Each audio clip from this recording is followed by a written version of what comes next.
नमस्कार दोस्तों, हमारे चैनल में आपका बहुत बहुत स्वागत है।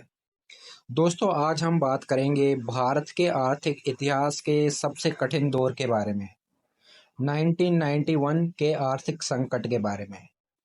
इस वीडियो में हम देखेंगे कि कौन कौन से कारण हैं इस संकट को जन्म देने वाले और कैसे भारत ने इन चुनौतियों का सामना किया।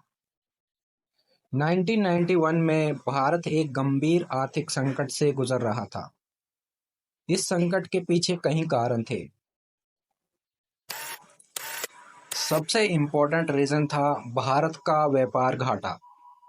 भारत अधिक आयात कर रहा था और कम निर्यात कर रहा था, जिससे विदेशी मुद्रा भंडार तेजी से घट रहा था। इसके अलावा सरकार का खर्चा भी बहुत अधिक था और रेवेन्यू जो था सरकार का वो बहुत कम हो रहा था। इसके अलावा भारत की अर्थव्यवस्था तब भी बहुत नियंत्रित थी। सरकार का नियंत्रण बहुत अधिक था, जिससे उद्योगों को बढ़ाने में कठिनाई हो रही थी। संकट का चरम बिंदु तब आया जब भारत के पास विदेशी मुद्रा भंडार इतना कम हो गया था कि सरकार को अंतर्राष्ट्रीय मुद्रा कोष यानी आईएमएफ से मदद मांगनी पड़ी। ये एक कठिन निर्णय था, क्योंकि आईएमएफ की मदद के साथ आने वाली शर्तें भी कठोर थी। हालांकि भारत ने इस चुनौती का सामना करने का साहस दिखाया। सरकार ने आर्थिक सुधारों का एक पैकेज लागू किया। इन सुधारों में लिबरलाइजेशन, प्राइवेटाइजेशन और ग्लोबलाइजेशन शामिल थे।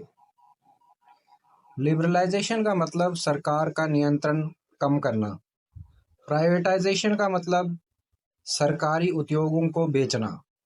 और ग्लोबलाइजेशन का मतलब विश्व अर्थव्यवस्था के साथ जुड़ना। ये सुधार भारत की अर्थव्यवस्था के लिए एक महत्वपूर्ण मोड़ था।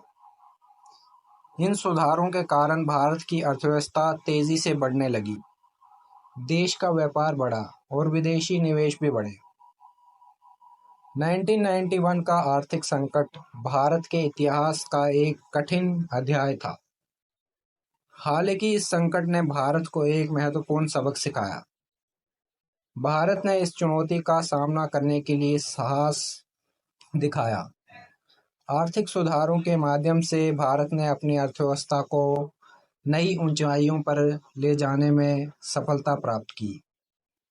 आज भारत विश्व की सबसे तेजी से बढ़ती हुई अर्थव्यवस्थाओं में से एक है।